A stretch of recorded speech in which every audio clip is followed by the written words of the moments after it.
This channel does not promote any violent, harmful, or illegal activities. All content provided by this channel is meant for an educational purpose only. Top quality और consistent performance के लिए सिर्फ silver pump नाम याद रखना। হিমঘরে আলু রাখতে হিমশিম খেতে হচ্ছে কৃষকদের। হিমঘরে আলু রাখা নিয়ে রীতিমতো লড়াই চলছে।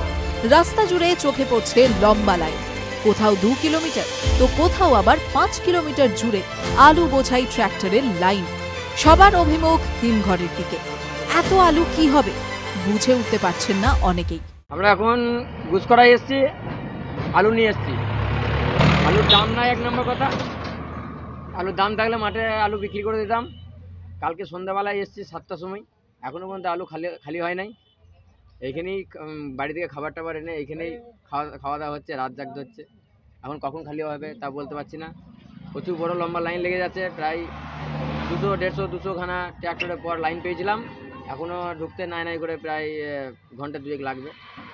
দেড়-2 দিন লেগে যাচ্ছে একটা গাড়ি খালি হতে।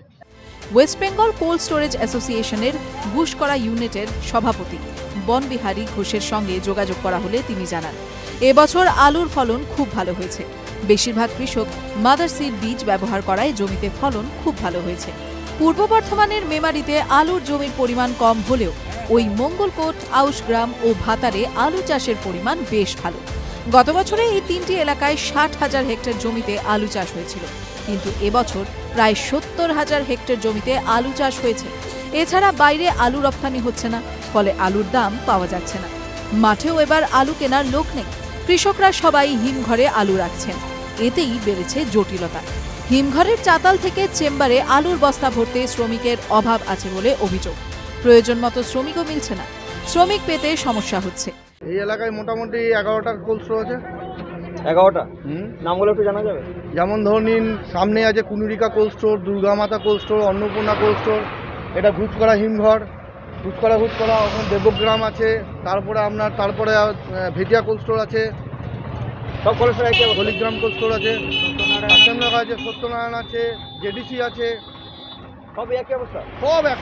মূলত দক্ষিণ 24 পরগনা থেকে শ্রমিকরা হিমঘরে আলুর কাজ করে, তবে এখন স্থানীয় শ্রমিকরাই হিমঘরে আলুর চেম্বার ঢোকানোর কাজ করছেন। গোটা পূর্ব বর্ধমান জেলায় বর্তমানে হিমঘরের সংখ্যা 105টি। এর মধ্যে গুসকরার আশেপাশেই আছে 10টি হিমঘর। খালি হচ্ছে না। কালকে বেলা 3টে থেকে লাইন দিয়ে আজকে সকাল 11টা বাজছে, তাতেও এখনো পর্যন্ত গাড়ি দাঁড়িয়ে লাইনে। এত মাঠেতে আলুর দাম নাই, চাষিদিকে আলু ভরতে হচ্ছে। বাজার ব্যাপারী যাচ্ছে না, আলু কিনছে না। সরকার কেনার কথা ছিল, সরকারও কোনো বইই নাই। প্রতিশ্রুতি দিয়েছিল কিনবো, কিন্তু কেনার কোনো এখনো পর্যন্ত মাঠে সরকারি কোনো লোক দেখতে পাচ্ছি না। আমাদের আউশগ্রাম 1-এর এই হচ্ছে অবস্থা চাষিদের।